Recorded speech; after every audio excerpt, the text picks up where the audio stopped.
when you're a chef and you're going to the market to buy something, you're not just looking at it and saying, is it big? Is it look good?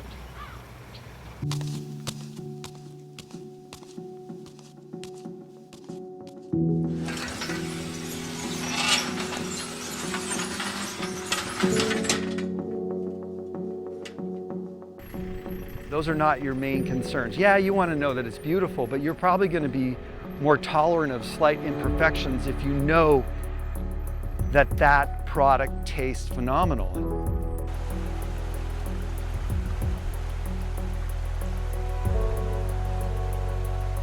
This is the cauliflower that we're growing for St. Mary's. It's just a really great feeling to do this and grow quality produce for our own people in our own community. But we've been giving to St. Mary's forever. As long as I've been farming here, I've been giving to St. Mary's. Things that come back from the farmers markets, things that aren't perfect. And so through an initiative, some legislation that the governor did, they set aside some money that could go to small farms to buy, for the food banks to buy food. And so they contracted a nice chunk with us, and we did cauliflower and broccoli. This entire field has been cauliflower and broccoli for them. It's deeply satisfying. You love it? Yeah. Did you always love it? Yeah. Yeah, I did. I do. You ever consider doing something else? No? I met David when he used to farm in Maine during the off-season of farming here in the valley, and his dog met my dog, and so it's kind of a love story on how I got here. Here, we're doing everything so that you go to the farmer's market and you're dazzled by, oh my God, there's Brussels sprouts and there's 3 different colored cauliflowers. There's 4. I didn't even know that I could get that because Bryce doesn't have that. So one thing led to another, and we started farming 8 acres, and then we were farming 19 acres, and then we were farming all 35 acres of the farm again. It was just like a long time ago, arugula was considered to be like something really special that only restaurants had. Now it's just commodity. It's in every grocery store, arugula, right? So these things evolve on small farms. The diversity many times, it's like they say, small business is really the engine of innovation. So that's what we've been doing for the last 9 years. Although the farm has been actively farmed for 27 years. So we almost have to here grow a tremendous diversity. It fits my personality and my own challenge, but it's also very hard to be really good at everything. It's really hard because not all these plants want the exact same things, and when you're growing, 8 things on 1 acre, they may not need as much. One of them might not want that much water, one of them may want, and yet you've got to water them. I love doing it. It reflects that sort of like farm to table idea that if you have 3 kinds of carrots, your life is richer than if you only have 1. And that diversity is a good thing in nature, and a good thing in our diet, and a good thing in our lives. I don't think I've ever seen anybody as passionate about the quality of produce as David is. And it's not just how does it look, but how nutritious is it and how does it taste. And being a former chef, the flavor plays a big role for him. And I would say that with flavor comes nutrition. If something doesn't taste like much, I'll bet you nutritionally it's not nearly as good as something that has great taste, because great taste comes from the way you grow it, the available amount of micronutrient that plant can uptake, and the speed at which it's growing. So if it's growing a little slower, it's going to concentrate its flavor more. It's not, pumped up with nitrogen that might make it just big and green and lush, but not much flavor. We do various types of chards, kales, we do collards, dandelions, Brussels sprouts. carrots, radishes, Well-picked dandelion patch. parsley, cilantro, fennel, dill, This parsley here has probably been cut, I don't know even how many times. several types of cauliflower, broccoli, Brussels sprouts, leeks, spring onions, This fennel, bulbs of fennel. green onions, strawberries, melons, squashes, summer squash, hard squash, peas, garlic, That is a spring onion. kohlrabi, cabbages, baby spinach, arugula, lettuce mix. Bulbing onions, all different colors. Like that's a green one, and here's a purple one, and a white one. And then they'll bunch those, but you could use that, and they'll pinch off these little imperfect little things like that, and they're super fast at doing it.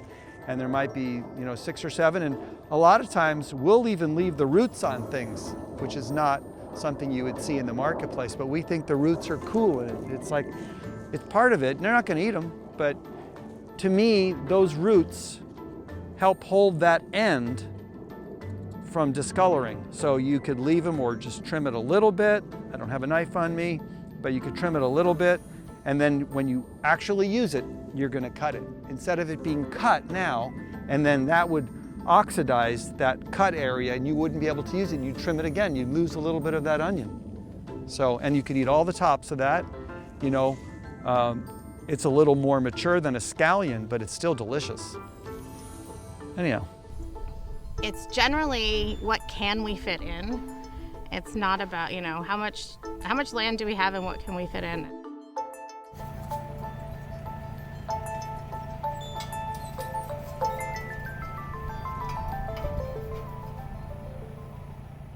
Agriculture has been a hugely important industry across the state. It's actually what made Maricopa County and Arizona in general a really livable place. A lot of the water infrastructure and everything that exists here is what has allowed for cities to flourish. Maricopa County farmers are considered to be some of the most skilled in the country, even though it can be 115 plus degrees here in the summer. We still have pretty incredible yields, and that skill requires resources to be successful. Agriculture today is still a $23 billion industry in Arizona. Because we have so much production here across Arizona, we're able to supply our residents with fresh, locally grown fruits and vegetables, and that's a pretty great opportunity.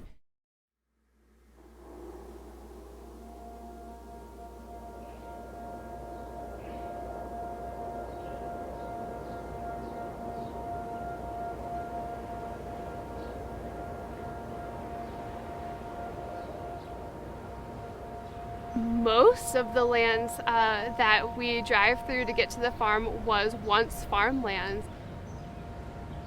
In fact, in Maricopa County, over 50% of the farmland that was once in production has now been taken out of production, and a lot of that is due to home expansion.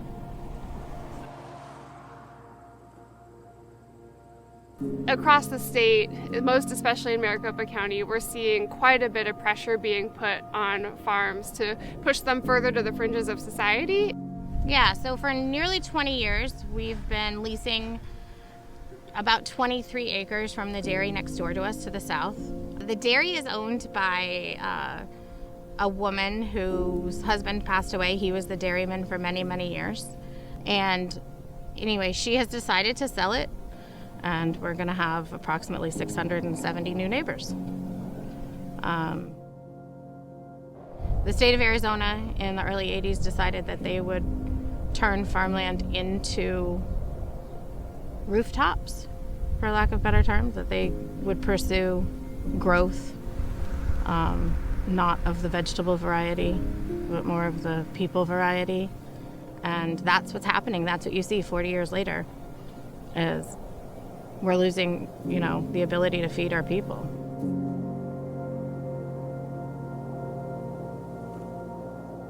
Our local farms are critical to local food security and ensuring food access for all Arizonans. So many farms, including Blue Sky, work with farmers markets as well as at their farm store to accept SNAP, which is the Supplemental Nutrition Assistance Program, as well as Double Up Food Bucks, which is another nutrition incentive program that enables families to bring home more fresh fruits and vegetables.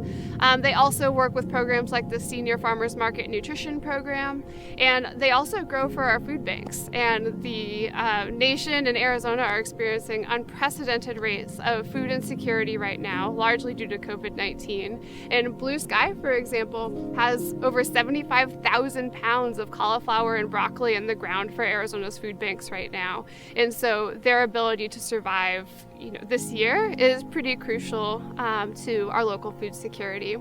Are these part of the Land we will lose? the land? Yeah, this whole field is part of the land I will lose, plus part of the field over there.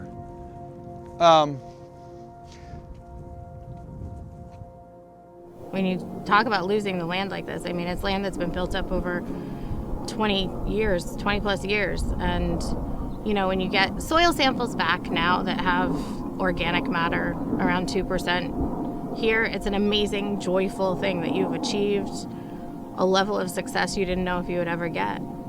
And to know that that's all going to be paved over for houses, it's a gut-wrenching feeling.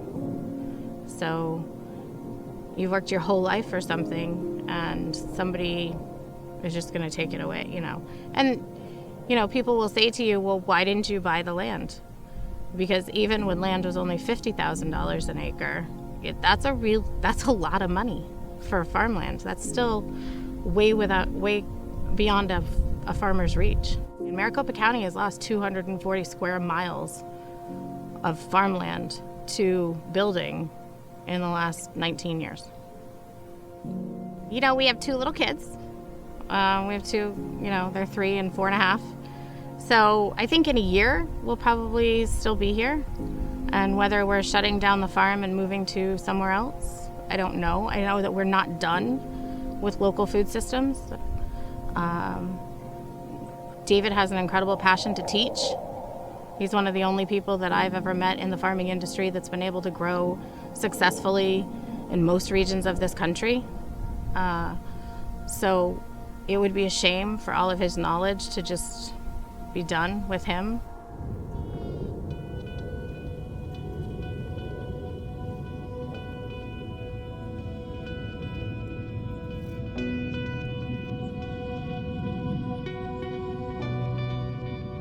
So right now, farmland is a really big and challenging and ambiguous issue because there are all sorts of policy-related solutions, and there are so many pressures from so many different areas that it makes it really challenging to figure out what the most successful options are to help preserve places like this.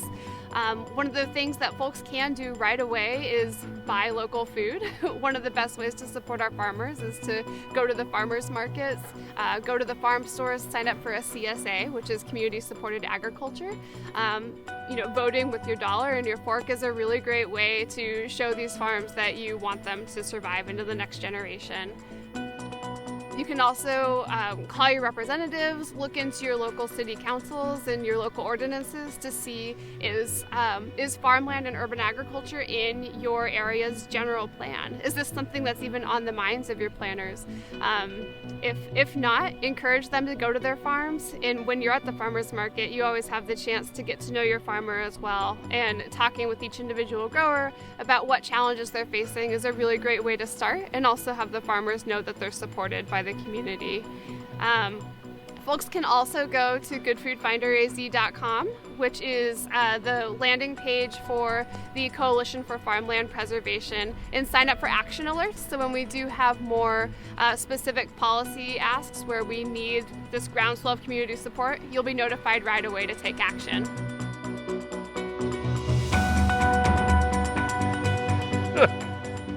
I always wear a hat.